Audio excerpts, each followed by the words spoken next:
آج جو مجھے موضوع دیا گیا ہے اس کے لیے میں نے سورہ اعراف کی آیت نمبر 157 کا آخری ٹکڑا جو ہے وہ آپ کو سنایا ہے۔ اس کا ایک پس منظر ہے وہ جان لیجیے۔ آپ کو معلوم ہے کہ جب حضرت موسیٰ بنی اسرائیل کو لے کر مصر سے نکلے ہیں، اس کے بعد مرحلہ آیا کہ اللہ تعالیٰ نے حضرت موسیٰ کو کوہ طور پر طلب فرمایا تورات عطا کرنے کے لیے۔ ان کی غیر حاضری میں ایک فتنہ کھڑا ہوا اور کچھ لوگوں نے ایک بچڑا بنا کر اس کی پرستش شروع کر دی بنی اسرائیل میں سے، سامری کا بنایا ہوا بچڑا۔ جب حضرت موسیٰ واپس آئے انہوں نے یہ دیکھا تو بہت غضبناک ہوئے، اور پھر اللہ تعالیٰ کے حکم سے فیصلہ ہوا کہ 12 قبیلوں میں سے جن لوگوں نے بھی یہ شرک کیا ہے ان کو انہی قبیلوں کے لوگ خود قتل کریں۔ کئی ہزار اسرائیلی قتل ہوئے۔ یہ بہت بڑا یوں سمجھیے کہ پرج ہوا ہے اس قوم کے اندر۔ اس کے بعد پھر مزید اللہ تعالیٰ کی خدمت میں استغفار کے لیے حضرت موسیٰ علیہ السلام اپنے 70 بڑے بڑے سردار جو تھے 12 قبیلوں کے ان کو لے کر حاضر ہوئے۔ وہاں انہوں نے استغفار کیا اور ایک دعا کی، پروردگار وَاكْتُبْ لَنَا حَسَنَةً فِي الدُّنْيَا وَالْآخِرَةِ، ہمارے لیے نیکی کا اندراج کر دے دنیا میں بھی آخرت میں بھی۔ جواب ملا اللہ تعالیٰ کی طرف سے، دیکھو عذاب تو میں جس کو چاہوں گا دوں گا، اور ویسے میری رحمت ہر شے کے ساتھ موجود ہے، ہر شے کا وجود میری رحمت سے ہے، لیکن ایک میری خاص رحمت ہے جو میں لکھ رکھوں گا ان لوگوں کے لیے جو میرے نبی امی آخری رسول ان پر ایمان لائیں گے صلی اللہ علیہ وسلم۔ وہ جب آئیں گے اور وہ نیکی کا حکم دیں گے، بدی سے روکیں گے، پاکیزہ چیزوں کو حلال قرار دیں گے، ناپاک چیزوں کو حرام قرار دیں گے، نوع انسانی کے اوپر جو بوجھ تھے جو اس وقت ہوں گے ان کو اتاریں گے۔ وہ جب آئیں گے تو جو لوگ فَالَّذِينَ آمَنُوا بِهِ نمبر 1، وَعَزَّرُوهُ نمبر 2، وَنَصَرُوهُ نمبر 3، وَاتَّبَعُوا النُّورَ الَّذِي أُنزِلَ مَعَهُ أُولَٰئِكَ هُمُ الْمُفْلِحُونَ۔ جو لوگ ان پر ایمان لائیں گے، ان کی تعظیم اور توقیر کریں گے، ان کی مدد کریں گے، اور جو نور ان کے ساتھ نازل کیا جائے گا یعنی قرآن، اس کی پیروی کریں گے، وہ ہوں گے جو فلاح پانے والے ہوں گے۔ میری خصوصی رحمت سے حصہ ان کو ملے گا۔ اب یہاں پہلے تو دعا کر لیجئے، اللہم ربنا اجعلنا منہم، اے اللہ ہم سب کو ان میں شامل فرما دے جو تیرے نبی کے ساتھ تعلق کی ان 4 بنیادوں کی شرائط کو پورا کر سکے، تقاضوں کو پورا کر سکے۔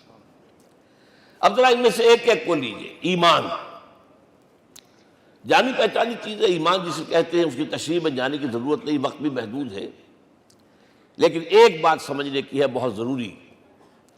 ایمان کے 2 لیول ہیں۔ ایک قانونی ایمان ہے جس کی بنا پر ہم ایک دوسرے کو مسلمان سمجھتے ہیں، اس کا تعلق اقرار باللسان کے ساتھ ہے، زبان سے کہنا اشہد ان لا الہ الا اللہ وحدہ لا شریک لہ واشہد ان سیدنا و مولانا محمدا عبدہ ورسولہ۔ کوئی ہندو تھا، سکھ تھا، پارسی تھا، عیسائی تھا، یہ کلمہ کہے اور اسلام میں آ گیا۔ لیکن یہ زبانی کلامی ایمان جو ہے یہ انسان کی سیرت و کردار پر اثر انداز نہیں ہو سکتا۔ یہی وجہ ہے آج ہم دیکھ رہے ہیں مسلمان ہی جھوٹ بھی بول رہا ہے، مسلمان ہی بے ایمانی بھی کر رہا ہے، مسلمان ہی خیانت بھی کر رہا ہے، مسلمانوں کے لیڈر بلینز کی خیانت کر رہے ہیں۔ یہ کون ہے؟ سب مسلمان ہیں۔ وہ اس کی وجہ کیا ہے کہ ہم صرف قانونی مسلمان ہیں اور ہمارا ایمان قانونی ایمان ہے۔ اس کے لیے اسلام کا لفظ قرآن میں آیا ہے سورہ حجرات میں، قالت الاعراب آمنا قل لم تؤمنوا ولکن قولوا اسلمنا۔ اے نبی یہ بدو کہہ رہے ہیں ہم ایمان لے آئے، ان سے فرما دیجئے تم ہرگز ایمان نہیں لائے ہو، یوں کہو کہ ہم مسلمان ہو گئے ہیں۔ ولما يدخل الایمان فی قلوبکم، ابھی تک ایمان تمہارے دلوں میں داخل نہیں ہوا۔ بہرحال اللہ کا شکر ہے اس نے ہمیں مسلمانوں میں پیدا کر دیا، ورنہ ہم میں سے کتنے ہوتے اگر کہیں اور پیدا ہو گئے ہوتے تو نعمت اسلام سے بھی ہم بہرہور ہو سکتے، کیا کہہ سکتے۔ اصل ایمان ہے جب وہ دل میں داخل ہو جائے، یقین بن جائے۔ اسی لیے بچپن میں یاد کیا ہوگا ایمان مجمل، آمنت باللہ کما ہوا باسمائہ و صفاتہ وقبلت جمیع احکامہ اقرار باللسان و تصدیق بالقلب۔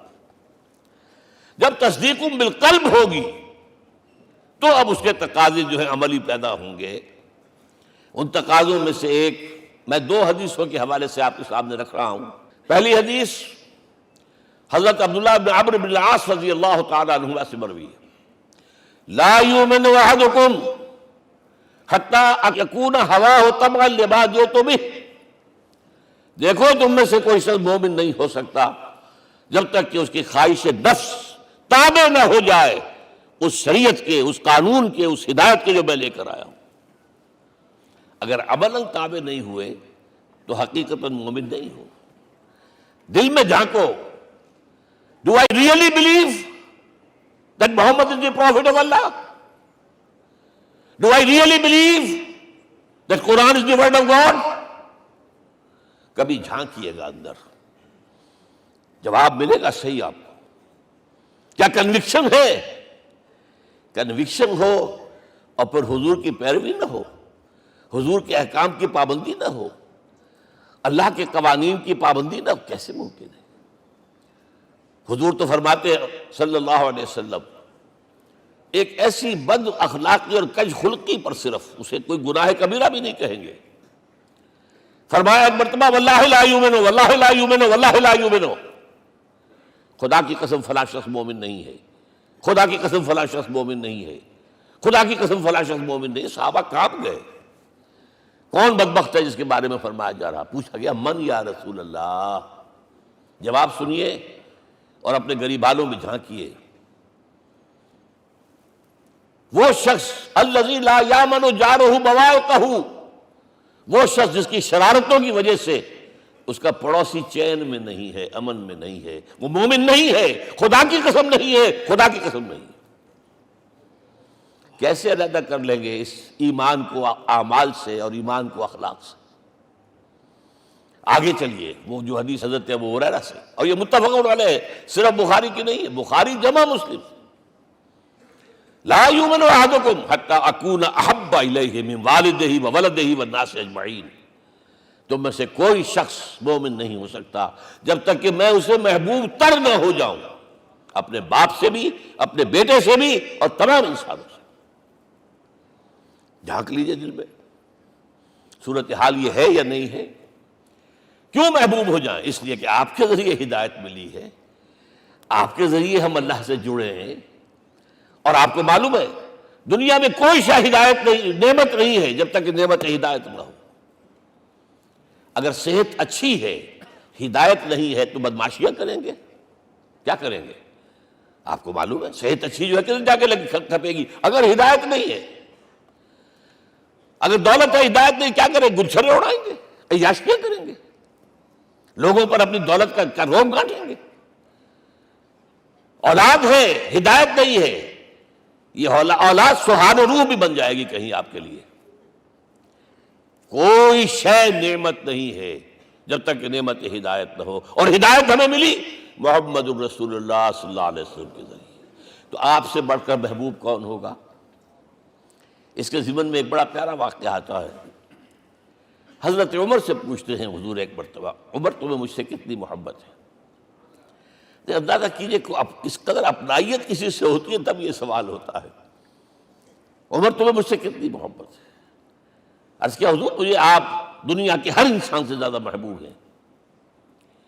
فرمایا اور اپنی جان سے؟ ذرا سا توقف کیا، دل میں جھانکا، ہاں حضور اب میں یہ بھی کہتا ہوں کہ میری جان سے بھی زیادہ عزیز ہے مجھے۔ آپ نے فرمایا الان عمر اب پہنچے ہو جو مقام ہے، اب درکار ہے، جو مطلوب ہے۔ تو محبت اس درجے کی، اطاعت اس درجے کی اگر نہیں ہے تو ایمان نہیں ہے۔ ہاں قانونی ایمان ہے، اب مسلمان ہے، اللہ کا شکر ہے، بہت بڑا فضل ہے۔ اب اگلے بات پر آئیے، الضروح، ان کی توقیر، ان کی تعظیم کرے۔ یہ تعظیم کس درجے میں؟ اب وقت بہت کم ہے، میں صرف آپ کو سورہ حجرات سے مثال دے رہا ہوں. فرمایا گیا یا ایھا الذین آمنوا لا ترفعوا اصواتکم فوق صوت النبی ولا تجہروا لہ بالقول کجہر بعضکم لبعض ان تحبط اعمالکم وانتم لا تشعرون. اے ایمان والو، کبھی اپنی آواز کو حضور کی آواز سے بلند تر نہ کر دینا. کبھی جس طرح بلند آواز سے ایک دوسرے سے بات کرتے ہو ایسے نہ کر بیٹھنا، مبادا تمہارے سارے اعمال حبط ہو جائیں اور تمہیں پتہ بھی نہ چلے. تم تو کہو گے میں نے کوئی گناہ کبیرہ تو نہیں کیا، میں نے کوئی ڈاکہ نہیں ڈالا، چوری نہیں کی، کوئی زنا نہیں کیا، کوئی شراب نہیں پی، لیکن یہ سوء ادب لا ترفعوا اصواتکم فوق صوت النبی ولا تجہروا لہ بالقول کجہر بعضکم لبعض ان تحبط اعمالکم وانتم لا تشعرون. یہاں ایک میں عملی بات بھی آپ کے سامنے رکھ دوں. صحابہ کے بارے میں تو بات سمجھ میں آ گئی کہ اپنی آوازیں پست رکھیں. ہم کیسے کریں؟ ہمارا ایک طرز عمل ہونا چاہیے. اگر کسی گفتگو میں کوئی شخص کہ حضور نے یہ فرمایا ہے، کبھی یہ نہ کہے میں نہیں مانتا. ہاں توقف کر لیں، بھائی میں تحقیق کروں گا کہ واقعی یہ حدیث صحیح ہے یا نہیں ہے. ٹھیک، ضروری نہیں کہ جو کہہ دیں مان لیں آپ. محدثین نے کتنی محنتیں کر کر کے چھانٹی کی ہے. لہذا یہ، لیکن فوراً اگر آپ بتا نہیں میں نہیں مانتا، یہ عقل کے خلاف ہے، یہ فلاں ہے، یہ وہ ہے، یہ ہے کہ جو آپ سوء ادب کے مرتکب ہو رہے ہیں نبی اکرم صلی اللہ علیہ وسلم کی بارگاہ میں. ہاں توقف کریں، غور کریں، تحقیق کریں، معلوم ہو کہ یہ حدیث پختہ نہیں ہے، مستند نہیں ہے، پھر دوسری بات ہے. اور یہ جان لیجئے ہمارا جو معاشرہ ہے اس کا ایک قانونی جو ہے احاطہ ہے. یہ بھی سورہ حجرات کی پہلی آیت ہے، یا ایھا الذین آمنوا لا تقدموا بین یدی اللہ ورسولہ. اللہ اور اس کے رسول کے احکام کا دائرہ ہے، اس کے اندر اندر رہو، باہر نہیں نکل سکتے. لیکن اس دائرے کے اندر ایک مرکزی شخصیت جس کی دل آویزی، جس کا حسن سلوک، جس کا حسن کردار، جس کا حسن اخلاق مرکز بن جائے، تمام لوگوں کی جذباتی محبت کا مرکز بن جائے، اگر یہ نہیں ہوگا تو معاشرہ مضبوط نہیں ہوگا. محض قانون اور دستور پر معاشرہ مضبوط نہیں ہوتا. کسی شخصیت، اب آپ کو معلوم ہے آخر ہندوستان کے معاشرے میں گاندھی کا ایک مقام ہے کہ نہیں ہے؟ آخر یہ سارا معاملہ چل رہا ہے اسی کے گرد کے نہیں؟ ماؤ زے تنگ کے معاملہ ہے ہی کہ نہیں ہے؟ یہ سارا معاملہ دنیا میں عام لوگ کہہ دیتے، ریشنلسٹ لوگ، کہ ان چیزوں کی کیا ضرورت ہے؟ بھائی قانون دیکھنا چاہیے، دستور دیکھنا چاہیے، حکم نہیں بھائی، جذباتی وابستگی. کہ ایک ہستی تو ایسی ہو کہ جس کے کچھ کہنے پر فوراً زبانیں بند ہو جائیں. اور اس کا نقشہ میں سعودی عرب میں دیکھتا ہوں، اگر وہاں کے دو بدو لڑ رہے ہوں سخت اور ایک دوسرے کو کھانے کو دوڑ رہے ہوں، کوئی شخص کہتے صلی علی النبی، فوراً خاموش. معلوم ہوتا ہے آگ کے اوپر کسی نے پانی ڈال دیا، خاموش، صلی علی النبی، صرف یہ کہنے سے. یہ جذباتی وابستگی اگر محمد سے نہیں ہے صلی اللہ علیہ وسلم تو آپ کا معاشرہ کبھی مضبوط نہیں ہوگا. یہ مرکزی شخصیت، یہ مرکز ہے. اسی لیے ان کے احترام کا یہ درجہ ہے، کیونکہ اس سے کیا ہوگا؟ تمہارا شیرازہ بکھر جائے گا. اگر ان کے ساتھ جذباتی محبت نہیں ہوگی تمہارا شیرازہ بکھر جائے گا. یہ آیا معاملہ. اب میں آپ کو بتانا چاہتا ہوں تہذیب. ہمارے ہاں اصل میں بدقسمتی سے ہم سیرت کی تقریریں کرتے ہیں، حضور کی عظمت بیان کرنے کی کوشش کرتے ہیں. کچھ لوگ تو خیر حضور کی زلفیں ہیں، حضور کی آنکھیں ہیں، حضور کی کملی ہے، حضور کا سایہ نہیں تھا وغیرہ، یہ باتیں اپنی جگہ ہیں، ہر چیز ٹھیک ہے. لیکن یہ جان لیجئے حضور کی اصل عظمت ایک نبی اور رسول کی حیثیت سے ہے. اور وہ شے وہ ہے جہاں جبرائیل کے بھی پر جل رہے ہیں، اس کی حقیقت کون جانتا ہے؟ میں ایک مثال دے رہا ہوں آپ کو کہ حضور 100 میں مثال رکھا کرتے تھے. آج روزہ رکھا، شام کو افطار نہیں کیا، وہ رات کو چل رہا ہے روزہ، اگلے روز پھر وہ کنٹینیو کر رہا ہے شام تک. 2 دن کا 100 میں مثال، 3 دن کا بھی رکھتے تھے. صحابہ نے اجازت چاہی، حضور ہمیں بھی اجازت دے دیں. نہیں، آج کے حضور آپ تو رکھتے ہیں، ہمیں منع کرتے ہیں۔ اب سنیے، ایکم مثلی، تمہیں سے کون ہے مجھ جیسا؟ ابھی تو عند ربی، میں تو اپنے رب کے پاس رات گزارتا ہوں۔ ہوا یطعمنی ویسقین، وہ مجھے کھلاتا اور پلاتا ہے۔ کیا سمجھیں گے ہم؟ کیا ہماری سمجھ میں آئے گا؟ یہ معاملہ نبوت کے جو اسرار و رموز ہیں، ان کا جو مقام اور مرتبہ ہے، وہ کوئی نبی پہچان سکتا، غیر نبی تو پہچان ہی نہیں سکتا۔ ایک ڈاکٹر کا کیا مقام ہے اپنے فن میں، وہ کوئی ڈاکٹر ہی سمجھ سکے گا نا، غیر ڈاکٹر کہاں سمجھے گا؟ اور حقیقت میں وہی سمجھے گا جو اس سے بھی اوپر کا ڈاکٹر ہے، نیچے والا تو نہیں سمجھ سکتا۔ جو کمتر ہے وہ تو صرف اوپر دیکھے گا، اللہ اللہ خیر صلی اللہ۔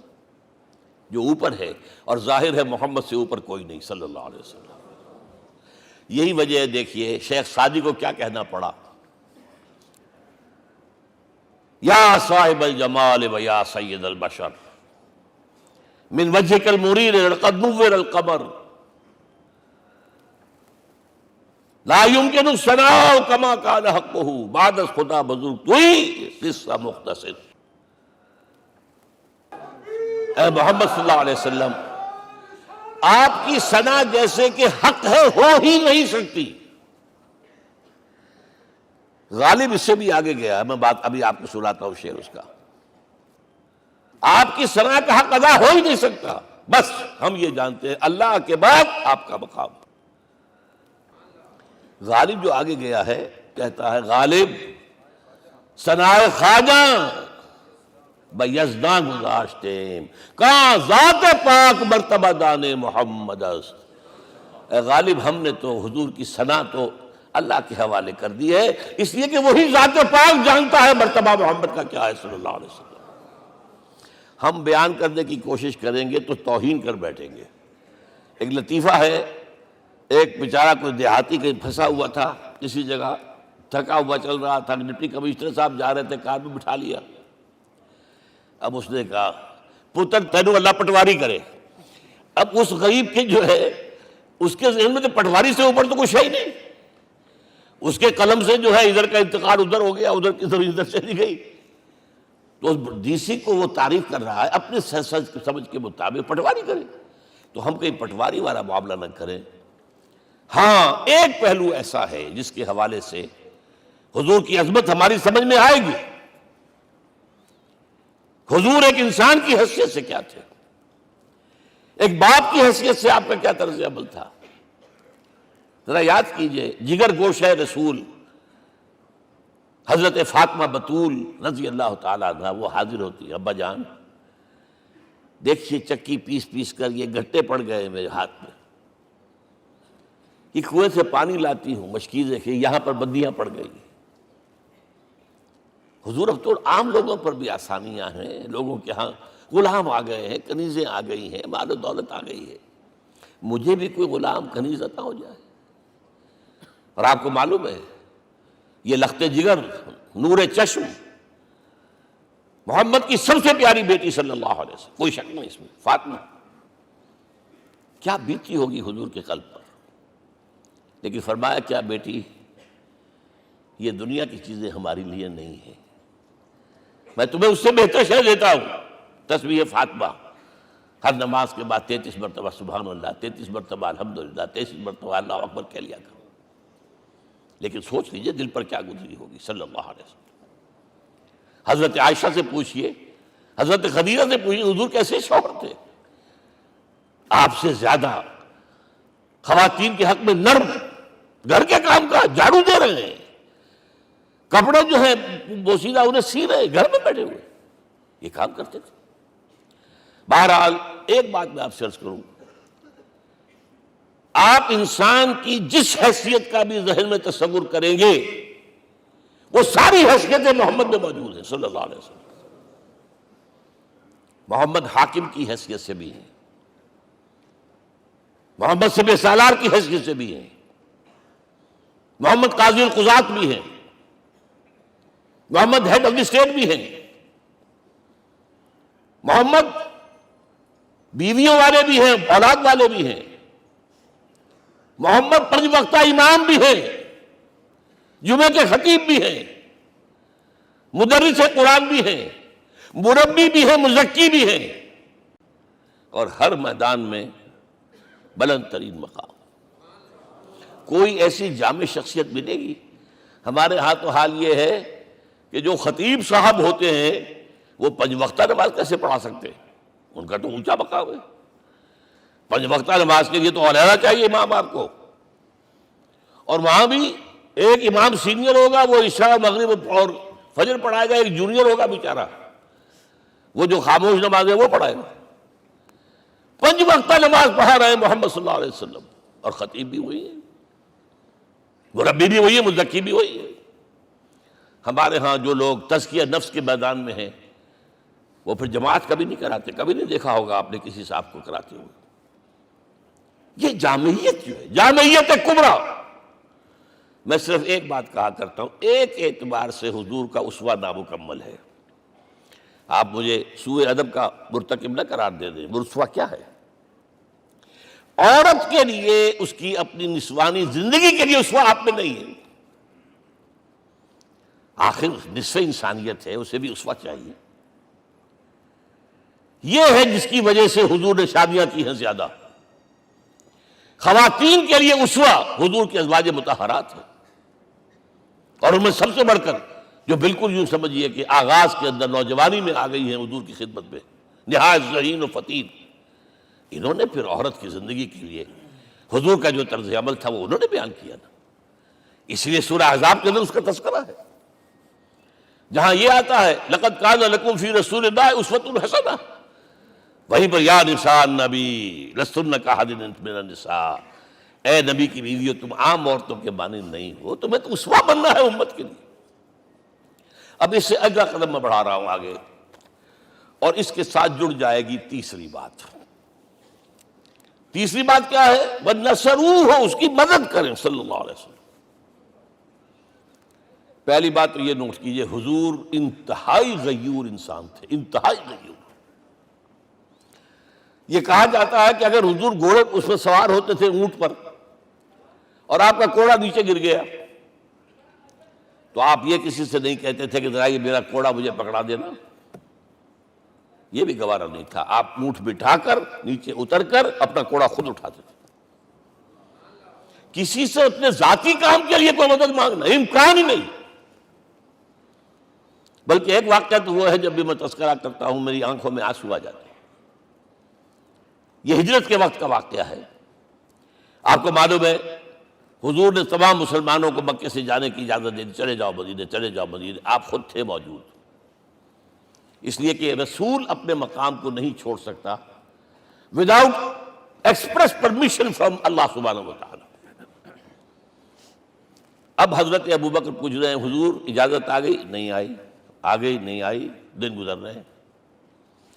حضرت عائشہ کی روایت ہے کہ ایک روز ہم نے دیکھا دوپہر کے وقت آ رہے ہیں حضور، کپڑے سے اپنا سر جو ہے ڈھانپا ہوا ہے۔ عرب میں دوپہر کے وقت وزٹ کرنا جو ہے یہ ان کے خلاف دستور ہے، ان کی تہذیب کے خلاف، یہ قیلولے کا وقت ہوتا۔ تو حیران ہوئے، آتے ہی فرمایا ابوبکر ہجرت کی اجازت ہو گئی۔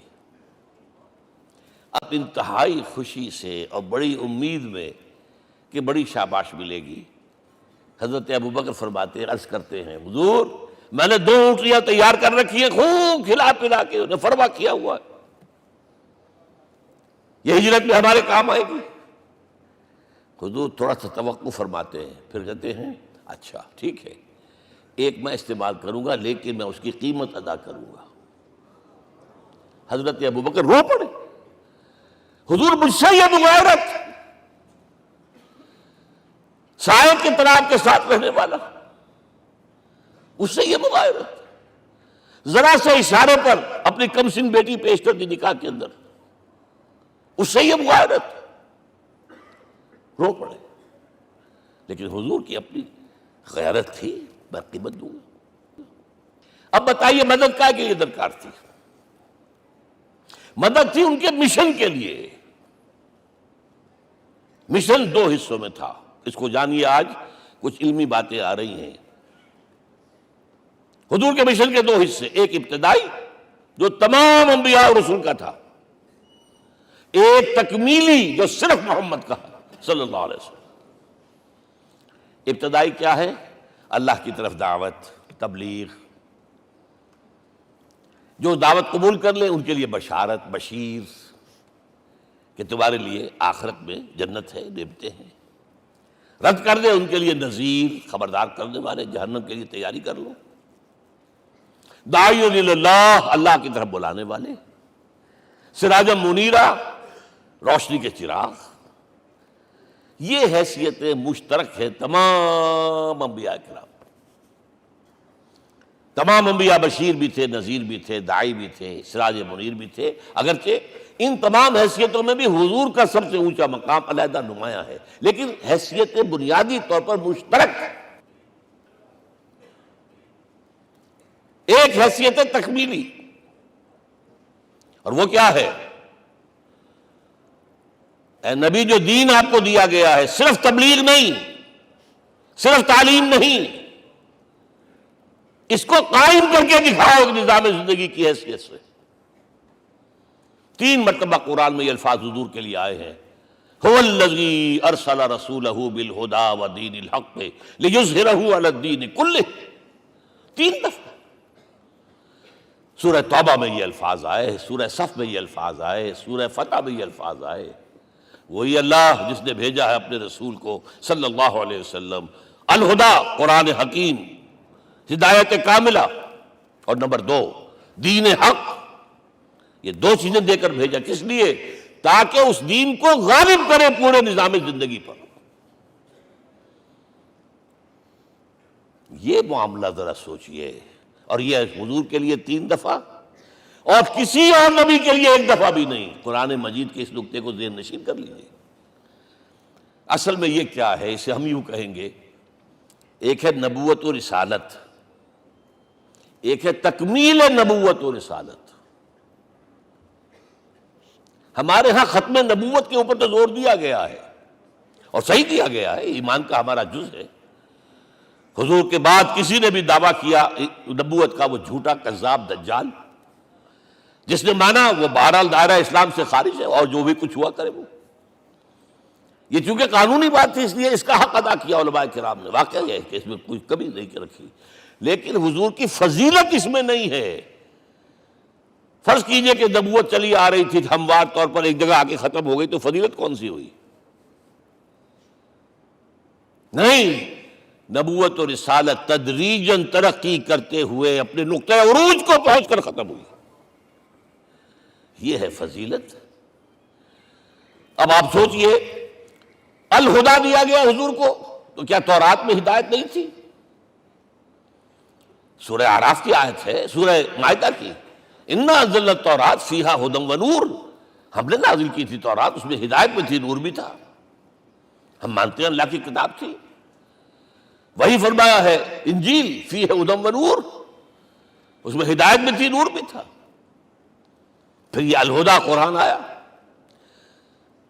یہ کیا ہے؟ ہدایت نے درجہ بدرجہ ترقی کرتے ہوئے قرآن میں آ کر کامل ہو گئی، ہدایت کامل۔ وجہ کیا ہے؟ انسان کا شعور بھی تو درجہ بدرجہ بڑھا ہے۔ ایک وقت تھا ہمارا بچپن تھا، فکر کے اعتبار سے، سوچ کے اعتبار سے، علم کے اعتبار سے، ہمارے آباء و اجداد کبھی جو رہتے تھے غاروں کے اندر یا کبھی آئے ہیں تو کیا تھا ان کے پاس؟ اب اس وقت جو ہے کسی کو آپ پرائمری کے بچے کو پی ایچ ڈی ڈاکٹر رکھ دیجئے ٹیوٹر، تو کیا پڑھائے گا؟ پڑھائے گا تو وہی جو پرائمری کا بچہ سمجھ سکے۔ لہذا وہ جو کہا گیا تھا آدم کو اس زمین کی خلافت دیتے، فَإِمَّا يَأْتِيَنَّكُم مِّنِّي هُدًى فَمَن تَبِعَ هُدَايَ فَلَا خَوْفٌ عَلَيْهِمْ وَلَا هُمْ يَحْزَنُونَ۔ یہ ہدایت رفتہ رفتہ آئے گی، آئے گی، آئے گی، آئے گی۔ اور یہ بات جان لیجئے، پروفیسر ڈاکٹر محمد شریف نے جو کتاب لکھی ہے فلسفے کی تاریخ پر، اس میں بتایا ہے کہ 1200 برس انسانی تاریخ کے بہت ہی پروڈکٹیو ہے فلسفیانہ فکر کے لیے۔ From 600 BC to 600 AD، 1200 years, سارے فلسفے اسی میں پیدا ہوئے۔ سقراط، مختار، افلاطون اور یہ سب نکل گیا، کنفیوشس بھی آ گیا، تاؤ بھی آ گیا، اور بدھ بھی آ گیا، جین بھی آ گیا، سب آ گئے، سب آ گئے۔ گویا کہ انسان جب کچھ سوچ سکتا تھا، جتنا سوچ سکتا تھا سوچ چکا، اور یہ بھی سنا دوں، حضرت عیسیٰ نے کہا تھا اپنے حواریوں سے، ڈپارٹنگ جو میسج تھا، مجھے ابھی تم سے اور بھی بہت باتیں کرنی تھی لیکن تم ان کا تحمل نہیں کر سکو گے، جب وہ فارقلیت آئے گا صلی اللہ علیہ وسلم تو تمہیں سب کچھ بتائے گا۔ لہذا جب انسان بلوغت کو پہنچا ہے فلسفیانہ فکر کے اعتبار سے، تب، اور یہ بھی نوٹ کر لیجئے، بہت اہم بات کہہ رہا ہوں، چند مہینے غار حرا کی تنہائیوں میں اللہ تعالیٰ نے حضور کو وہ سارا ذہنی سفر طے کرایا ہے۔ کیا کرتے تھے حضور جا کر غار حرا میں؟ کبھی سوچا آپ نے؟ اگر آپ یہودیوں میں پیدا ہوئے ہوتے تو یہودی طرز پر آپ عبادت کرتے،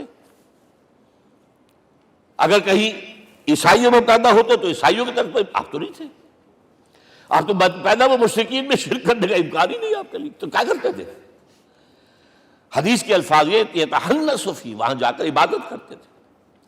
اب شارحین حدیث نے بہت عمدہ لکھا ہے، کانا صفت تعبدہ فی غار حرا التفکر والاعتبار، غار حرا میں آپ کی عبادت فکر، غور و فکر، تفکر و اعتبار، جس کی میں تعبیر یہ کر رہا ہوں، جس کو کہا کبھی اکبر الہ آبادی نے، خدا کے کام دیکھو بعد کیا ہے اور کیا پہلے، نظر آتا ہے مجھ کو بدر سے غار حرا پہلے۔ تم غار حرا کو نہیں جانتے، مصطفیٰ اندر حرا خلوت گزید، قوم آئین و حکومت آفرید۔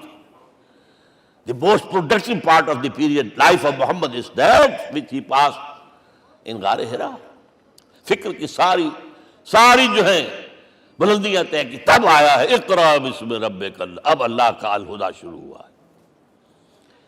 اچھا، اسی طرح نمبر 2، دین حق مکمل ہوا ہے، ورنہ جب ہم کبھی غاروں میں رہتے تھے کسی میونسپلٹی کا بھی سوال نہیں، نظام کسے کہیں گے؟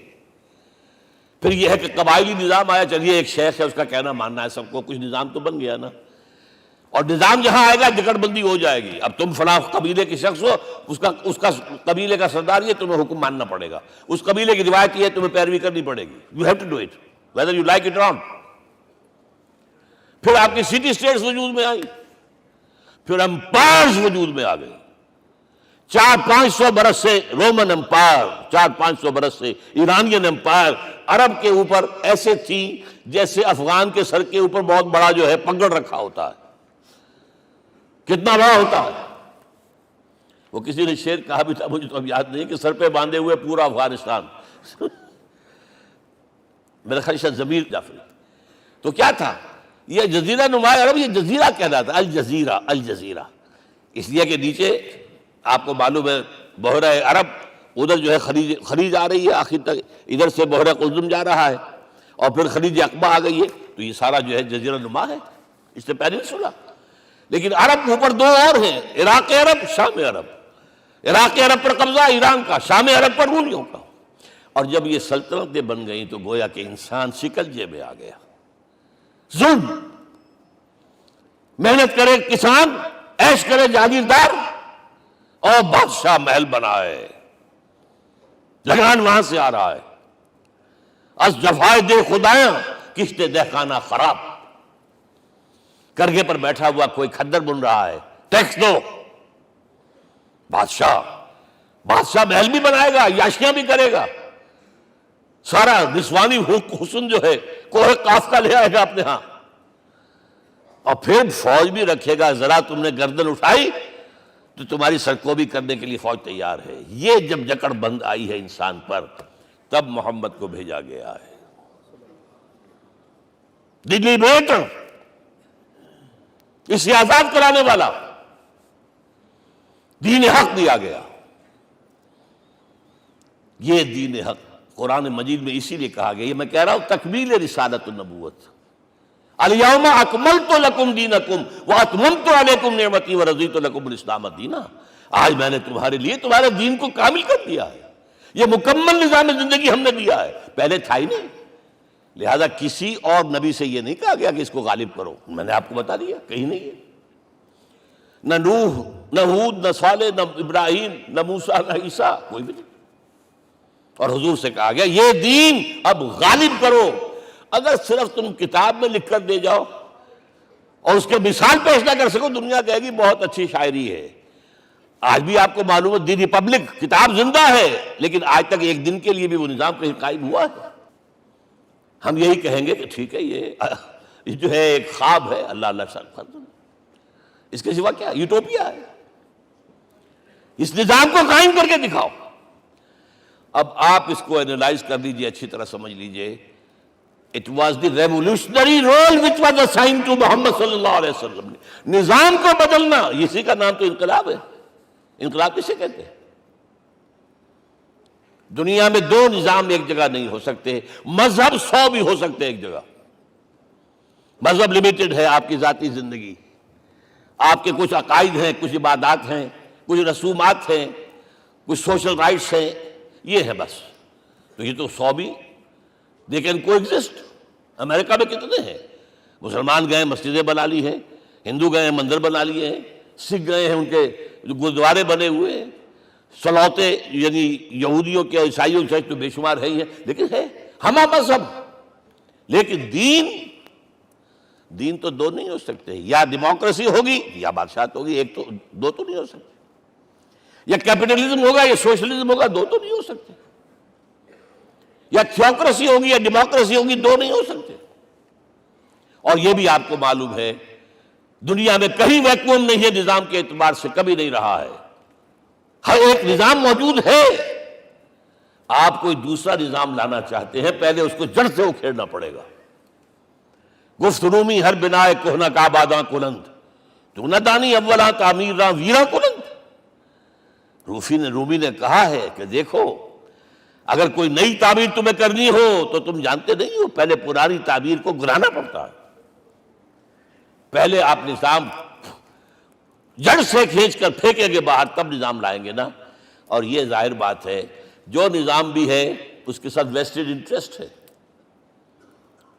اس کے ساتھ پریولیج کلاسز ہیں، دے وانٹ اسٹیٹس کو، وہ کوئی تبدیلی نہیں ماننے کو تیار، کیونکہ اسی نظام کی شاخوں پر تو ان کے گھونسلے بنے ہوئے، وہیں سے تو مفادات ان کے وابستہ ہے۔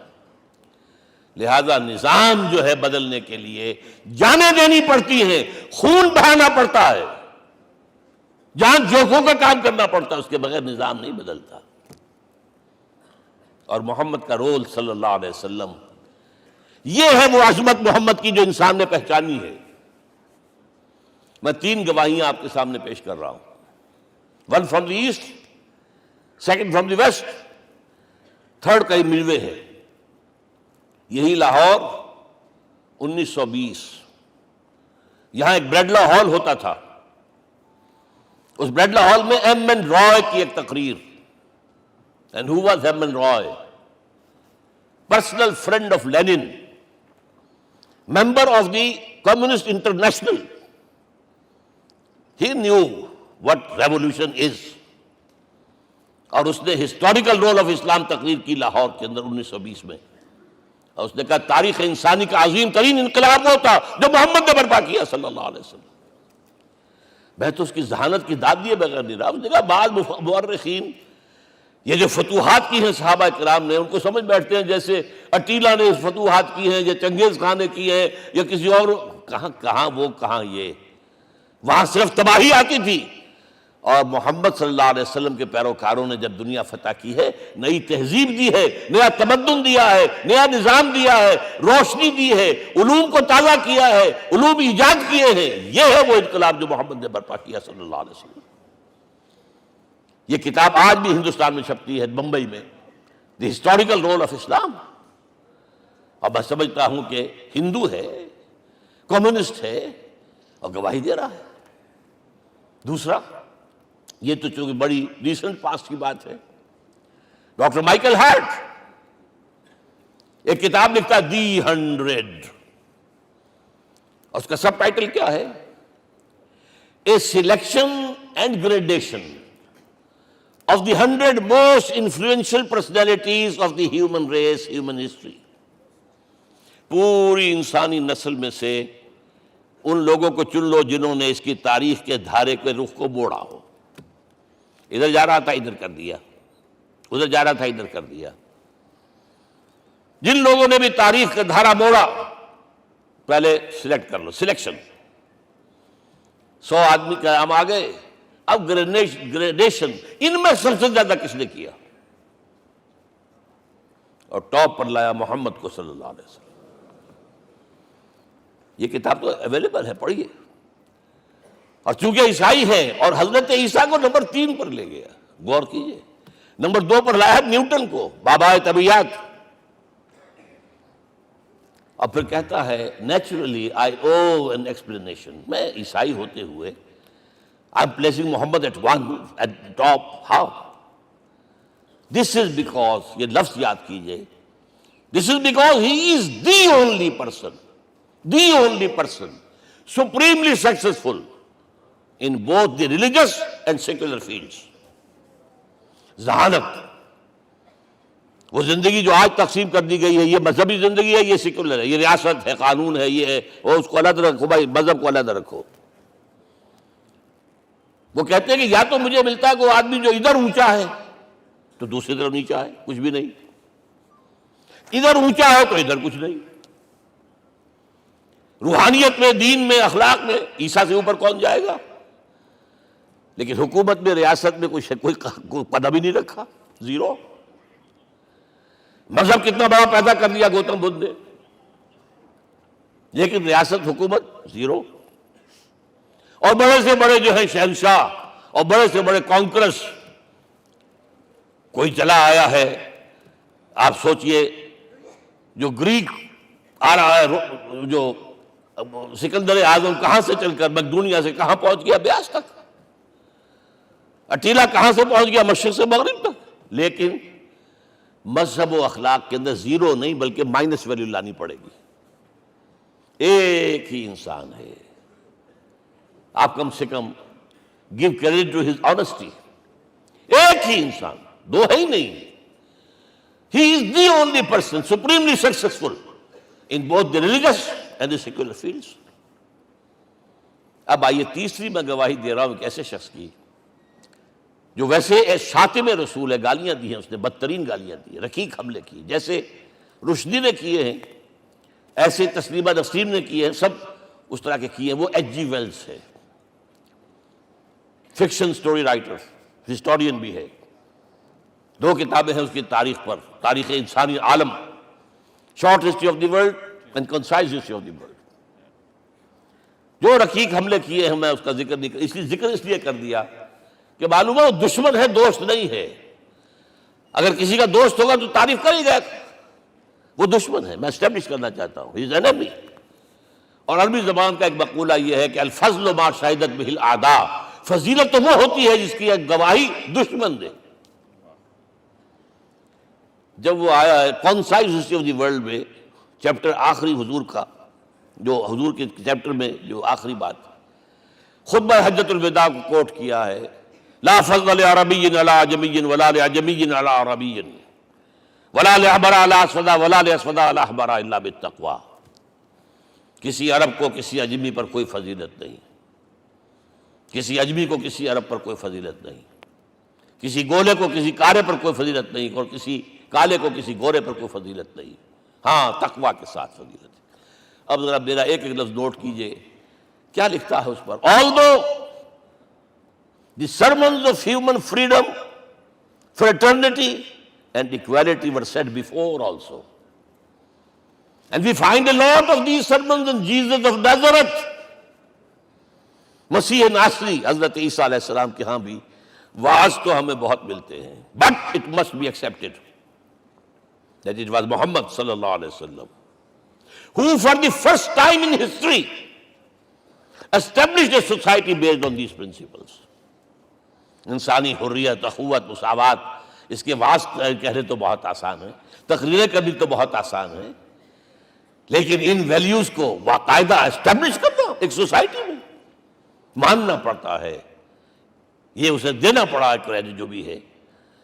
لیکن ایک بات نوٹ کر لیں، مبادہ کہیں آپ میرے بارے میں سوء ظن ہو جائے، تازہ ایڈیشن جو اب اویلیبل ہے اس میں سے یہ نکال دیے گئے ہیں. آج کے جو ان کے ایڈیٹرز ہیں ان کے حلق سے نیچے نہیں اتر رہے. اتنی بڑی حقیقت. آپ پنجاب لائبریری یا پبلک لائبریری سے جا کے پرانا ایڈیشن لیجئے، concise history of the world کے اندر آپ کو یہ الفاظ مل جائیں گے. Although the sermons of human fraternity, Freedom and equality were said before also. And we have a lot of these sermons in Jesus of Nazareth. But it must be accepted that it was Muhammad sallallahu alaihi wasallam who for the first time in history established a society based on these principles. اب یہ جو mission میں نے آپ کے سامنے رکھا، ایک بنیادی مشن قرآن کی تبلیغ کرو، تبلیغ کرو، تبلیغ کرو، تبلیغ کرو. یا ایھا رسول بلغ ما انزل الیک من ربک وان لم تفعل فما بلغت رسالتہ.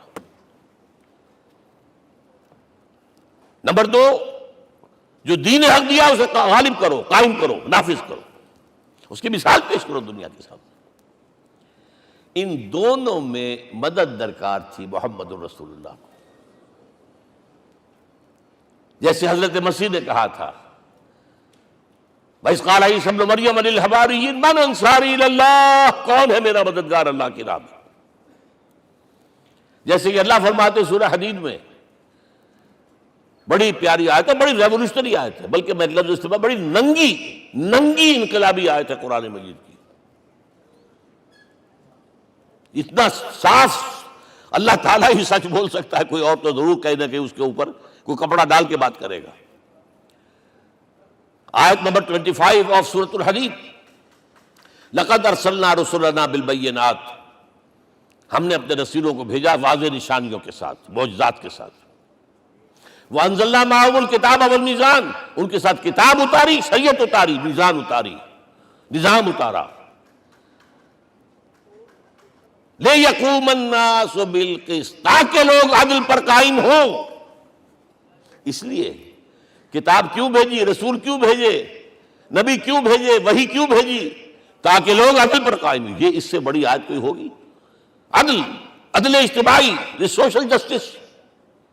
اب اگلا ٹکڑا پڑھیے، وَأَنزَلْنَا الْحَدِيدَ، ہم نے لوہا بھی اتارا ہے، فِيهِ بَأْسٌ شَدِيدٌ، اس سے اسلحہ بنتا ہے، جنگی قوت ہے. وَلِيَعْلَمَ اللَّهُ مَن يَنصُرُهُ وَرُسُلَهُ بِالْغَيْبِ، اور اللہ دیکھ لینا چاہتا ہے کون ہے اس کے وفادار بندے جو لوہے کی طاقت کو ہاتھ میں لے کر اللہ اور اس کے رسول کی مدد کرتے ہیں. دین اللہ کا، اسے قائم کرنا اللہ کی مدد ہے، اسے قائم کرنا محمد کا فرض ہے، اس کے جد و جہد کرنا محمد کی مدد ہے صلی اللہ علیہ وسلم. یہ تھی نصرت. اور یہ نصرت آپ کو معلوم ہے حضور کی زندگی میں صحابہ کرام نے کی ہے کہ نہیں کی؟ جو شخص ایمان لایا فوراً داعی بن گیا، فوراً. ابو بکر ایمان لائے، اور 6 جو ہیں عشرہ مبشرہ میں سے چوٹی کے صحابہ، وہ ان کی دعوت پر ایمان لائے. سعد ابن ابی وقاص، طلحہ، زبیر، عثمان، سعید ابن زید، یہ سب کون ہیں؟ حضرت ابو بکر کی دعوت. نوجوان ہیں. مصعب بن عمیر کو گھر سے نکال دیا چچا نے، اور بڑا نہ کر کے نکالا ہے کم وقت نے، اس لیے کہ باپ مر گیا تھا، بہت دولت چھوڑ گیا تھا. ماں نے بڑے ناز و نام میں پالا تھا. کہتے ہیں 200 درہم کا جوڑا اس کا بن کر آتا تھا شام سے. جیسے کبھی ہم کہتے تھے کہ پنڈت نہرو کے کپڑے جو ہے پیرس سے سل کر آتے ہیں. اور جہاں سے گزر جاتا تھا مصعب، اتنا اس نے لگایا ہوتا تھا عطر کے پوری گلی جو ہے وہ خوشبو سے جو ہے بھر جاتی تھی. چچا نے بلایا، تم جو یہ گلچھرے کر رہے ہو اپنے باپ کی دولت پر نہ، اور تم اسے کہتے ہو کافر، نکل جاؤ گھر سے. وہ چلنے لگے. He was a teenager. چلنے لگے.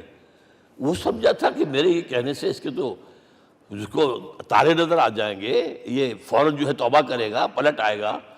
چلنے لگے تو اسے اور غصہ آیا، یہ کپڑے بھی اسی باپ کے ہیں، اتارو. وہی اتارے کپڑے. مادرزاد برہنہ ہو کر ماں کے پاس گئے ہیں. ماں نے آنکھوں پر ہاتھ رکھا، مصعب کیا ہوا ہے؟ فرمایا امی میں موحد ہو گیا ہوں. یہ ہے توحید. اور اب جا کر حضور کے دامن میں بیت ارقم میں اب ہمہ وقت کارکن ہے، قرآن اتر رہا ہے، پڑھ رہے ہیں، سمجھ رہے ہیں، قرآن اتر رہا ہے، یاد کر رہے ہیں، یاد کر رہے ہیں. اور اس کے بعد جب کہا تھا مدینے والوں نے بیت عقبہ اولیٰ پر کہ حضور ہمارے سے آپ کی ملاقات تو سال کے بعد ہی ہوگی، درمیان میں تو آپ کو معلوم ہے خوریزی ہے، کوئی قافلہ بچ کے نہیں آ سکتا، تو اب آپ ہمیں کوئی اپنا شاگرد دیجئے. مصعب بن عمیر کو حضور نے کہا جاؤ ان کے ساتھ. وہاں ان کا نام پڑ گیا المقری، پڑھانے والا، قرآن پڑھانے والا. 75 آدمی اگلے سال لے کر آ گیا ہے، اور اسی سے بیعت عقبہ ثانیہ ہوئی ہے، اور ہجرت کا راستہ کھل گیا. اور اس کو ایک دفعہ حضور نے دیکھا، مسجد کے دروازے کے سامنے سے گزر رہا تھا مصعب، پھٹا ہوا کمبل تھا جسم پہ لپیٹا ہوا تھا، حضور کی آنکھوں میں آنسو آ گئے۔ غزوہ احد میں شہید ہوا کس طرح؟ علم بردار تھا، ایک ہاتھ پر وار پڑا ہے، کٹ کے گر گیا، ایک ہاتھ سے تھاما، دوسرے پر بھی گر گیا، دونوں جو بچے ہوئے حصے تھے اس سے تھاما۔ پھر جب ختم ہو گئے، اس کے بعد جو ہے جب دفن کر رہے تھے تو حضور کے سامنے پرابلم لایا گیا۔ مصعب کے جسم پر تو کوئی کپڑا ہی نہیں تھا سوائے ایک چادر کے، ایک دھوتی، اللہ اللہ خیر صلی اللہ۔ اور شہید کا کفن ہوتا ہے اس کا اپنا لباس، حضور وہ اتنا چھوٹی ہے وہ چادر کہ پاؤں ڈھانپتے ہیں تو سر کھل جاتا ہے، سر ڈھانپتے ہیں تو پاؤں کھل جاتے ہیں۔ فرمایا سر کو ڈھانپ دو کپڑے سے اور پیروں پر گھاس ڈال دو۔ That was the last dress which Musab got۔ تو یہ لوگ جو تھے محمد رسول اللہ والذین معہ، یہ ساتھی حضور کے جنہوں نے حضور کے مشن میں آپ کا ساتھ دیا۔ اور ایک خاص مرحلے کا تو میں آپ کے سامنے ذکر ہی کر دوں، اس لیے کہ دین کی اقامت، دین کا غلبہ، اس میں تو جہاد اور قتال آئے گا لا محالہ۔ Nobody is going to allow you to change the system۔ اگر سسٹم بدلتا ہے تو اس کے ساتھ جو مفادات بدلتے ہیں وہ ختم ہو جاتے ہیں، جو پرولیجز ہیں وہ ختم ہو جاتے ہیں۔ لہذا جب غزوہ بدر کا مرحلہ آیا ہے، حضور نے مجلس شورا منعقد کی، اور آپ نے جو وحی سے آپ کو بتا دیا گیا تھا، دیکھو ایک قافلہ آ رہا ہے شمال سے، مال غنیمت سے لدا پھدا ہے، اور 50 صرف اس کے ساتھ محافظ ہیں۔ ایک لشکر آ رہا ہے جنوب سے، گیل کانٹے سے لیس، اور اللہ نے وعدہ کیا ہے کہ ایک پر ضرور تمہیں فتح دے گا، بتاؤ کدھر چلے۔ یہ اصل میں کسی بھی سپہ سالار کے لیے وقت ہوتا ہے کہ اپنے ساتھیوں کے مورال کا اندازہ کرے۔ کچھ ہوں گے ہم جیسے کمزور بھی، انہوں نے کہا کہ حضور پہلے قافلے کی طرف چلے، آسانی سے فتح بھی ہو جائے گی اور ہتھیار مل جائیں گے ہمیں، ہمارے پاس تو ہتھیار بھی نہیں ہے، گنتی کے لوگوں کے پاس تلواریں بھی نہیں سب کے پاس، تو 50 آدمیوں کے ہتھیار تو ملیں گے، پھر لشکر سے نپٹ لیں۔ اب حضور کہہ رہے ہیں اشیرونی اشیرونی اشیرونی، حضرت مقداد بن اسود کھڑے ہوتے ہیں، حضور ہمیں موسیٰ کے ساتھی نہ سمجھیے جنہوں نے کہہ دیا فَاذْهَبْ أَنْتَ وَرَبُّكَ فَقَاتِلَا إِنَّا هَاهُنَا قَاعِدُونَ۔ ہم موسیٰ کے ساتھی نہیں ہیں، ہم آپ کے جانثار ہیں، آپ جو آپ کی نیت ہے آپ بسم اللہ کیجئے، اب آپ کو کیا پتہ ہمارے ذریعے آپ کو اللہ تعالیٰ آنکھوں کی ٹھنڈک عطا فرمائے۔ حضور پھر فرمائے مجھے مشورہ دو، مجھے مشورہ دو۔ تب خیال آیا سعد ابن عبادہ رضی اللہ تعالیٰ عنہ کو، جو رئیس انصار تھے، ہو نہ ہو یہ ہماری طرف روئے سخن ہے، کیونکہ بیعت عقبہ ثانیہ جس کے نتیجے میں ہجرت ہوئی ہے اس میں طے یہ ہوا تھا کہ اگر یہ مکے والے مدینے پر حملہ آور ہوں گے آپ کو ختم کرنے کے لیے، ہم آپ کی حفاظت ایسے ہی کریں گے جیسے اپنے بیوی بچوں کی۔ اور ابھی مدینے پر حملہ ہوا نہیں ہے، حضور پری ایمپٹ کر رہے ہیں، باہر نکل کے مقابلہ کرنا چاہ رہے ہیں، تو گویا کہ انصار کور نہیں ہوتے اس کے اندر، اس لیے بار بار اشیرونی، مجھے مشورہ دو۔ اب سعد ابن عبادہ کھڑے ہوتے ہیں، کانک تعنینا یا رسول اللہ صلی اللہ علیہ وسلم، اے اللہ کے رسول شاید آپ کا روئے سخن ہماری جانب ہے، فإنا آمنا بک وصدقناک، ہم آپ پر ایمان لا چکے ہیں، ہم نے آپ کی تصدیق کی، اب ہمارے پاس چوائس کون سا ہے؟ اگر آپ آگے چلیں ہم پیچھے چلیں گے، اگر برق الغماد تک پہنچیں گے ہم اپنی اونٹنیوں کو دبلا کر دیں گے، یمن کا آخری شہر جو ہے برق الغماد، اور اگر آپ ساحل سمندر پر کھڑے ہو کر اپنی سواری سمندر میں ڈالیں گے ہم بھی ڈال دیں۔ بہرحال یہ مراحل ہیں کہ جن سے گزر کر حضور نے اللہ کے دین کو غالب کیا اور قائم کیا، اور اس ہر سطح پر، ہر مرحلے پر صحابہ کرام نے آپ کا ساتھ دیا، جہاں آپ کا پسینہ گرا وہاں انہوں نے اپنی خون کی ندیاں بہا دی۔ محمد رسول اللہ والذین معہ اشداء علی الکفار رحماء بینہم، یہ ہے در حقیقت عظمت محمد صلی اللہ علیہ وسلم۔ آج کے دور میں سمجھ لیجئے اچھی طرح، یہ دور جس کا کہ فاتح ہیں حضور، فاتح سے مطلب افتتاح کرنے والے، اس دور میں اجتماعی نظام کی اصل اہمیت ہے۔ اجتماعی نظام غلط ہے، ایکسپلائٹیٹو ہے، تقسیم دولت کا نظام غلط ہے۔ کیا ہوگا؟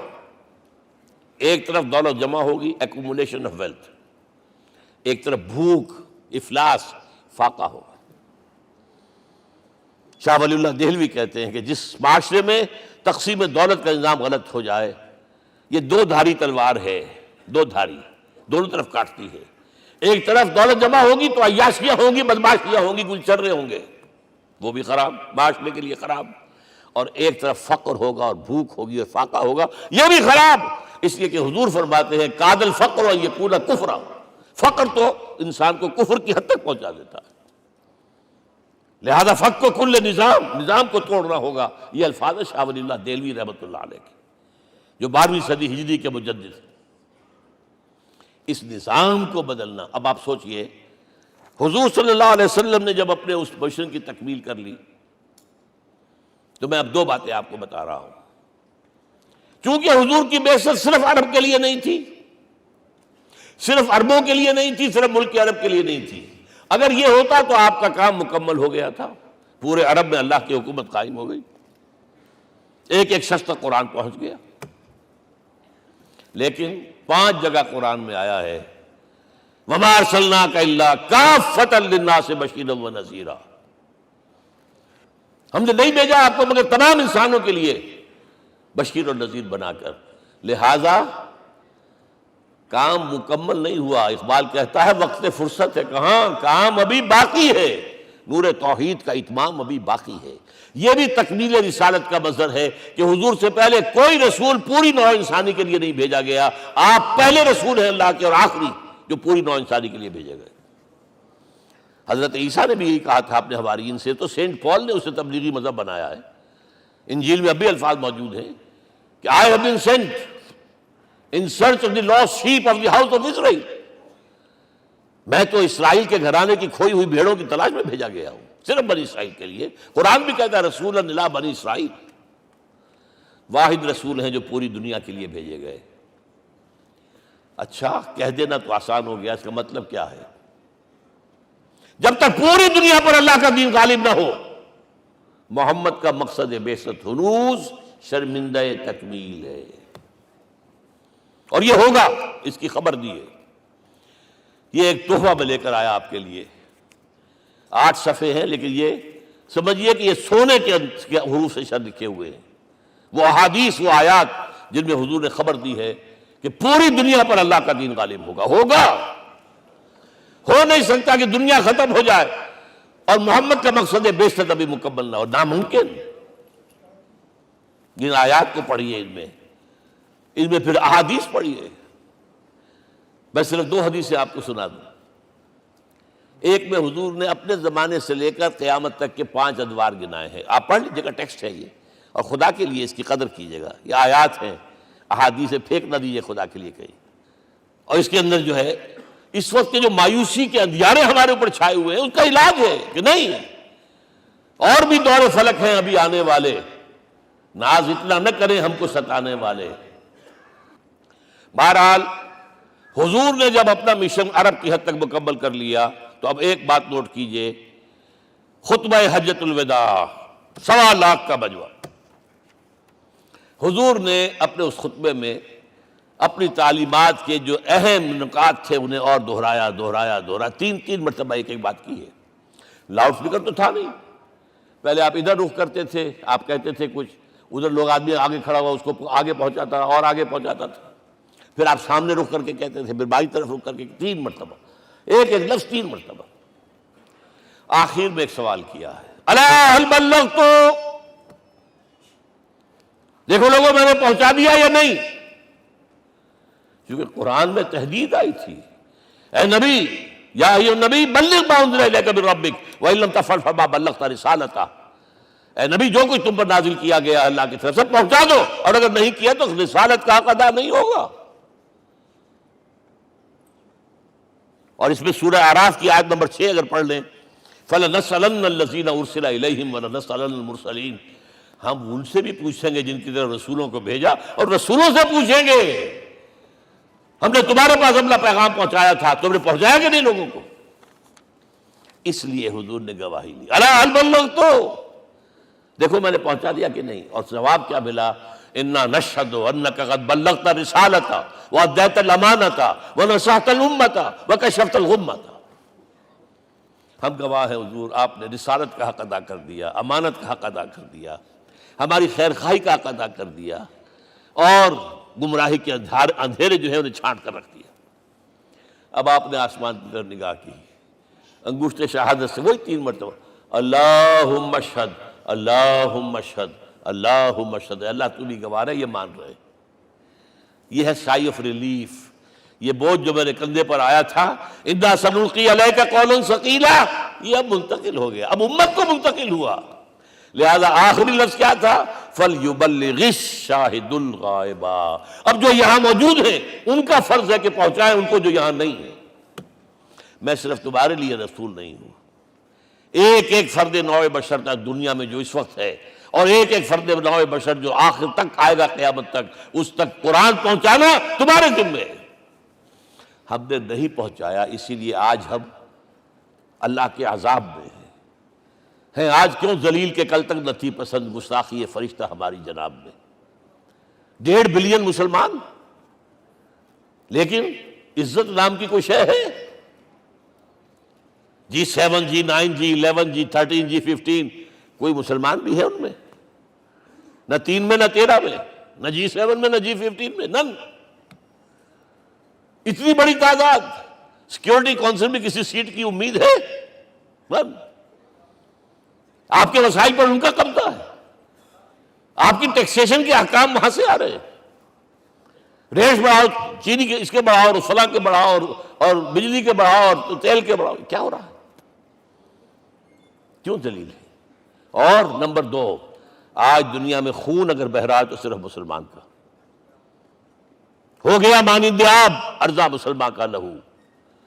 60 سال سے کشمیر اور فلسطین، پھر درمیان میں صومالیہ، چچنیا، کوسوو، یہ سب بوسنیا، پھر آپ کو معلوم ہے فلپائنز،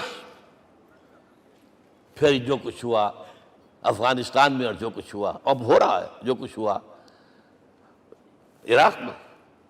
یہ کیوں ہے؟ We are criminals number 1. We have not done our duty. ہم نے قرآن کو اپنا امام نہیں بنایا، دوسروں کے سامنے کیا پیش کریں گے؟ ہمارا اپنا سارا نظام سود کے اوپر مبنی ہے۔ بہرحال پہلا فرض یہ ہے، اب اس کو پہنچاؤ، اور یہاں تک فرمایا بلغوا عنی ولو آیۃ، پہنچاؤ میری جانب سے چاہے ایک ہی آیت، preach on my behalf۔ یہ کام جو ہے، جو کہا گیا تھا، واقعہ یہ کہ میں 50 برس سے کر رہا ہوں، یہ آج کی بات نہیں ہے۔ تکمیل اور تدوین فن میں جو بھی حفیظ کا حصہ ہے، نصف صدی کا قصہ ہے، 2-4 برس کی بات نہیں۔ میں میڈیکل کالج کے زمانے سے درس قرآن دے رہا ہوں، جب یہ طلبہ کے اجتماعات کے درمیان درس قرآن ہوتا تھا، جماعت اسلامی کا رکن تھا تو درس قرآن ہوتا تھا، اور اس کے بعد سے میری زندگی کا بیشتر وقت اس میں لگا، بیشتر اور بہتر۔ یہ حضور کا حکم ہے، پہنچاؤ میری جانب سے چاہے ایک یاد پہنچاؤ۔ اچھا، نمبر 2، اب حکم دیا گیا، اس کی مثال میں دے رہا ہوں آپ کے سامنے۔ جب ایران کے ساتھ جنگ شروع ہوئی ہے تو سپہ سالار افواج ایران رستم نے وفد بلایا ایک، اے عربو، تم پہلے بھی ہم پر حملے کیا کرتے تھے، لیکن پہلے لوٹ مار کر کے واپس چلے جاتے تھے۔ یہ جان لیجئے، یہ ہسٹری کا ایک موقع ہے خاص،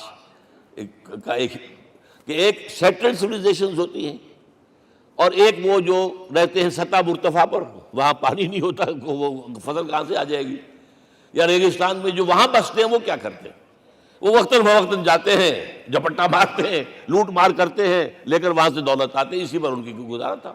تو پہلے بھی آیا کرتے تھے، لوٹ مار کر کے چلے جاتے، اس دفعہ پیچھا نہیں چھوڑ رہے، وجہ کیا؟ ایسی پیاری، یہ کئی روایتوں میں آیا ہے، الفاظ مختلف ہو سکتے ہیں۔ جو مسلمان وفد کا سربراہ تھا اس کا جواب سنیے، انا قد ارسلنا، دیکھو رستم، پہلے ہم خود آتے تھے، اب ہمیں بھیجا گیا ہے، اللہ نے بھیجا محمد کو، محمد نے بھیجا ہمیں صلی اللہ علیہ وسلم۔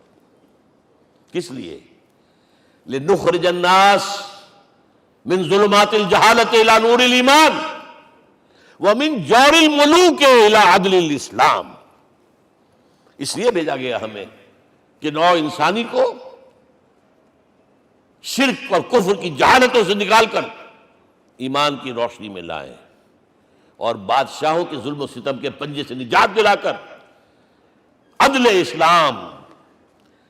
دیکھو ہمارا خلیفہ چٹائی پر بیٹھتا ہے عمر رضی اللہ تعالیٰ عنہ، اس کے تو کوئی خدم و حشم نہیں ہے، کوئی باڈی گارڈ نہیں ہے. ایک آیا تھا سفیر ایران کا، مدینے میں آ کر گھوما پھرا، کوئی محل نظر نہیں آیا اسے. پوچھتا ہے مسلمانوں سے اینا ملککم، بھائی تمہارا بادشاہ کہاں ہوتا ہے؟ جواب ملا لیس لنا ملکن بل لنا امیر، ہمارا کوئی بادشاہ نہیں، ہمارا امیر ہے. کہاں ہے بھائی؟ ہمارے بیت المال کے کچھ اونٹ گم ہو گئے تھے کہ بھائی ملے نہیں، ہمارا خلیفہ تلاش کرنے گیا. اب اس نے کسی کو لیا ہوگا، آئیڈینٹیفائی کر سکے، ڈھونڈ کر جا کر ایک جگہ دیکھا، دھوپ تیز ہو گئی تھی، حضرت عمر تھک گئے تھے، لہذا ایک درخت کے سائے میں اپنے کوڑے کا تکیہ بنا کر لیٹے ہوئے استراحت فرما رہے. کوئی خادم نہیں، کوئی خدم و حشم نہیں، کوئی باڈی گارڈ نہیں. اس وقت وہ کھڑے ہو کر کہتا ہے عمر تم عدل کرتے ہو، تمہیں کوئی خوف نہیں ہے. ہمارے بادشاہ ظلم کرتے ہیں، لوگوں کا خون پیتے ہیں، انہیں ہر وقت ڈر رہتا ہے، انہیں اونچی اونچی فصیلیں چاہیے، انہیں باڈی گارڈ چاہیے، انہیں حفاظتی دستے چاہیے. یہ مثال پیش کی ہے نا، یہ کوئی فیری ٹیلز تو نہیں ہے، یہ تو آج کی تاریخ ہے، 1400 برس پرانی تاریخ ہے بھائی، کوئی پرانی نہیں ہے، کوئی 10,000 سال پرانی بات نہیں ہے. اور وہی عمر ہے، انہیں بلایا گیا ہے بیت المقدس. وہاں جو مسلمانوں کا محاصرہ تھا وہ طول کھینچ گیا، فصیل بہت اونچی مضبوط، اور اندر ہر طرح کا رسد بھی موجود ہے، راشن بھی ہے، پانی بھی ہے. عیسائیوں کا قبضہ تھا. عیسائی پادری آئے فصیل پر، مسلمانوں تم اگر قیامت تک بھی یہاں پڑے رہے محاصرہ کر کے، یہ کبھی فتح نہیں ہوگا شہر. ہاں یہ فتح ہونا ہے، ہماری کتابوں میں ہے، لیکن ایک درویش بادشاہ کے ہاتھوں فتح ہوگا. تمہارے اندر ہمیں وہ درویشی نظر نہیں آ رہی. وہ چونکہ کچھ عرصہ ہو گیا تھا، شام میں پہنچ گئے تھے، خربوزے کو دیکھ کے خربوزہ رنگ پکڑتا ہے، اچھا لباس پہننا شروع کر دیا. اور وہاں تھے امین هذه الامہ ابو عبیدہ بن الجراح رضی اللہ تعالی عنہ، یکی 10 مبشرہ. ان کا فوراً کلک کیا، یہ بادشاہ مدینے میں بیٹھا ہوا تو ہے. یہاں سے ریکویسٹ کی گئی ہے آپ تشریف لائیے. اب 700 میل کا سفر ہے، کوئی ذاتی سفر نہیں، کسی بیٹے کے کنووکیشن میں کے لیے نہیں گئے ہیں، کوئی انٹوریج نہیں ہے، کچھ نہیں. ایک اونٹ، ایک خادم، اور اسی اونٹ پر راستے کا راشن، لہذا ایک آدمی بیٹھ سکتا ہے. اب ایک منزل خلیفہ اوپر تشریف فرما ہے اور خادم ہاتھ پکڑ کر آگے چل رہا. اگلی منزل خادم اوپر بیٹھا ہے اور خلیفہ ہاتھ پکڑ کے آگے چل رہا ہے. جب آخری منزل آئی ہے تو باری ہو گئی اس خادم کی. اس نے ہاتھ جوڑ دیے، خدا کے لیے لوگ دیکھیں گے، مجھے ماریں گے، تمہیں شرم نہیں آئی؟ خلیفۃ المسلمین جو ہے وہ آگے آگے تمہارے چل رہے تھے، تم براجمان تھے. حضرت عمر نے ڈانٹ پلائی، الدور دورک، نہیں، باری تمہاری ہے. وہ بیٹھا ہوا اوپر، حضرت عمر پنکیل پکڑ کر آ رہے ہیں، اور بیچ میں کہیں کیچڑ آ گیا تھا، جوتیاں بھی ہاتھ میں پکڑی ہوئی ہیں. اب وہاں آتے ہی انہیں لے جایا گیا فصیل کے سامنے. انہوں نے اوپر سے اپنی کتابیں دیکھی، ہاں یہی ہے درویش بادشاہ. یہ فتح نہیں ہوا تھا یروشلم، یہ ایک صلح کے طور پر انہوں نے دیا ہے، کھول دیا، آ جاؤ. اور انہوں نے شرط رکھوائی تھی کہ کہیں یہاں یہودیوں کو آباد نہیں ہونے دیں گے آپ.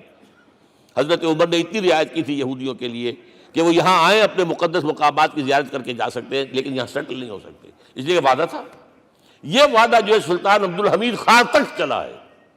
بڑی سے بڑی رشوت پیش کی تھی زائنسٹ نے، تمہارے سارے قرضے ہم ختم کر دیں گے، تم جو ہے ہمیں فلسطین میں آباد ہونے کا حق دے دو. نہیں، جو معاہدہ عمر کا تھا اس میں کوئی ترمیم نہیں کر سکتا.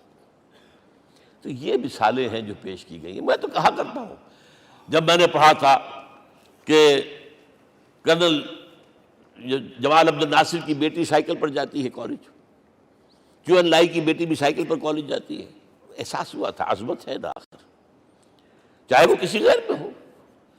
اور واقعہ یہ ہے کہ میں بیان کرنے سے رہ نہیں سکتا. جب میں نے لال بہادر شاستری کے بارے میں سنا، he had no house in the whole of India.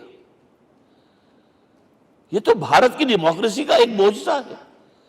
A person who doesn't own a house in the whole length and breadth of India, and he rose to the position of Prime Minister.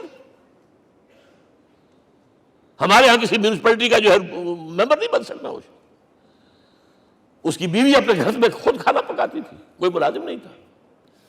اور جب heart attack ہوا ہے تاشقند میں، تو وہ جو مرتبہ بات کی ہے اس نے ماتا جی سے کی ہے، بیوی سے نہیں کی۔ یہ ہماری مشرقی روایات ہیں، ماں کا مقام۔ لیکن یہ تمام مثالیں جو ہیں، پوری نوع انسانی 10 مرتبہ پیدا ہو کر ختم ہو جائے، حضرت عمر والی مثالیں نہیں لا سکتے۔ رات کو گشت کر رہے ہیں، ایک جگہ سے رونے کی آواز آئی، معلوم ہوا کہ بچے ہیں، بھوکے ہیں، رو رہے ہیں۔ ماں سے پوچھا گیا کیا معاملہ ہے، کہ کیا کروں، کچھ نہیں ہے، میں نے یہ آنڈی چڑھا دی ہے، چولہے کے اوپر آگ جلا دی ہے، بچوں سے کہا کچھ پک رہا ہے، ذرا انتظار کرو، سو جائیں گے۔ کانپ گئے، ایسی گئے سیدھے بیت المال، آٹے کی بوری اپنے غلام سے کہا میرے کندھے پر رکھ، پہلے چلتا ہوں، نہیں، قیامت کے دن تم میرا بوجھ نہیں اٹھا سکو گے۔ اپنے کندھے پر بوری رکھ کر لائے ہیں، کھانا پکوایا، کھلایا بچوں کو۔ اب اگر حضور یہ کہے کہ سید القوم خادم ہوں، تو یہ حقیقت تھی کہ نہیں تھی؟ ورنہ اگر یہ مثال نہ آتی تو کہتے جی شاعری تو اچھی ہے، بہت اچھا شعر کہہ دیا، کوئی سردار بھی کبھی خادم ہوا ہے۔ اب یہ ہے کہ یہ نظام دنیا میں، بس آخری بات میں آ گیا ہوں، یہ خوشخبریاں میں آپ کے ساتھ یہ تحفہ لے کر آیا، یہ پڑھیے کہ نظام دوبارہ آنا ہے۔ محمد کی پیشن گوئی غلط نہیں ہو سکتی، وہ صادق المصدوق صلی اللہ علیہ وسلم۔ اگرچہ ابھی ہمیں اور سزائیں ملنی ہیں، اور سخت سے سختر سزائیں آنی ہیں۔ ابھی آرمگیڈون سر پر تنی ہوئی ہے، کھڑی ہوئی ہے، ملحمۃ العظمیٰ جسے حدیث میں کہا گیا۔ آرمگیڈون پتہ نہیں آپ نے کبھی سنا ہے کہ نہیں سنا ہے؟ یہ بائبل کی آخری کتاب جو ریولیشن جان ہے، اس میں ہے کہ ایک بہت بڑی جنگ ہوگی، گریٹر اسرائیل بنانے کے لیے بہت بڑی جنگ ہوگی، and you set the stage has been set for that۔ NATO تیار اسی کے لیے ہو رہا ہے دوبارہ۔ کس لیے؟ نیٹو چیف سے پوچھا گیا تھا کہ تمہارا دشمن جو تھا USSR تو ختم ہوا، گھٹنوں کے بل پڑا ہوا ہے، اب کس کے لیے اس کو ایکسٹینڈ کر رہے ہو اور آرگنائز کر رہے ہو؟ اب ہمیں مسلم فنڈامنٹلسٹ سے نمٹنا ہے۔ یہ ہے وہ کروسیڈ جو شروع ہوئی۔ یہودی اور عیسائی نیو کنزرویٹوز، نیو کونس، یہ دونوں جڑے ہوئے ہیں، ایک 5 پوائنٹ ایجنڈا ہے ان کا جس پر دونوں کا اتفاق ہے۔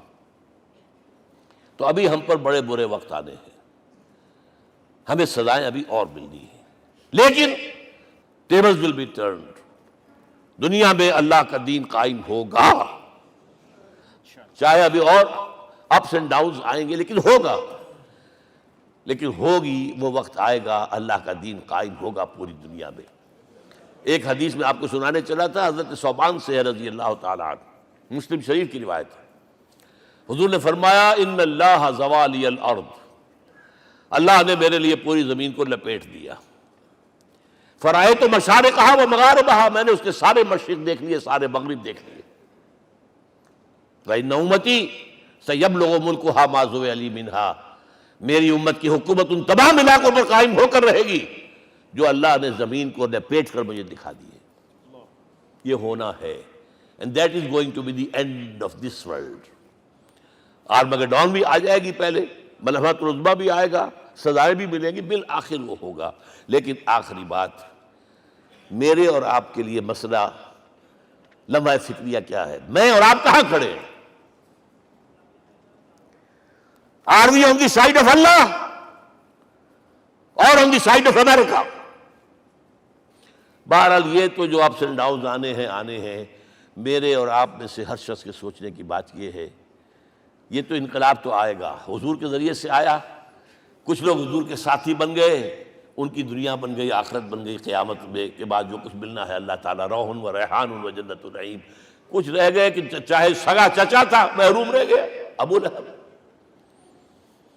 آج بھی یہ قافلہ ادھر چل رہا ہے۔ اقبال نے بالکل ٹھیک کہا ہے کہ دنیا کو ہے پھر مار کا روح و بدن پیش، تہذیب نے پھر اپنے درندوں کو ابھارا، اللہ کو پابر دیے مومن پہ بھروسہ، ابلیس کو یورپ کی مشینوں کا سہارا۔ اور صحیح کہا ہے، آخری بات جو کہہ رہا ہوں، ایک نکتہ میرا رہ گیا ہے، وَاتَّبَعُوا النُّورَ الَّذِي أُنزِلَ مَعَهُ، چوتھی بات، اور یہ کہ وہ لوگ جو اس نور کا اتباع کریں گے کہ جو ان کے ساتھ نازل کے قرآن، اس لیے کہ قرآن ہی ذریعہ ہے، آلہ انقلاب ہے۔ قرآن انسانوں کو بدلتا ہے، افراد کو، افراد مل کر جماعت بن کر وہ جو انقلاب برپا کرتے. بٹ انڈیویجول چینج، اقبال کے الفاظ میں چوں بجا در رفت جہاں دیگر شود. یہ قرآن اگر کسی کے باطن میں اتر جاتا ہے تو اس کے اندر انقلاب آ جاتا ہے. He is a changed person from within واتبعوا النور الذی انزل معہ. لیکن آخری دور کے بارے میں یہ چند اشعار سنا رہا ہوں. شب گریزاں ہوگی آخر جلوہ خورشید سے، یہ چمن معمور ہوگا نغمہ توحید سے، ہو کر رہے گا. اور پھر دلوں کو یاد آ جائے گا پیغام سجود، پھر جبیں خاک حرم سے آشنا ہو جائے گی. اور آنکھ جو کچھ دیکھتی ہے لب پہ آ سکتا نہیں. میں وہ حیرت ہوں کہ دنیا کیا سے کیا ہو جائے. آب روان کبیر تیرے کنارے کوئی دیکھ رہا ہے کسی اور زمانے کے خواب. وہ زمانہ آنا ہے، لیکن دیکھنا یہ ہے کہ میرا اور آپ کا اس میں کتنا حصہ ہے.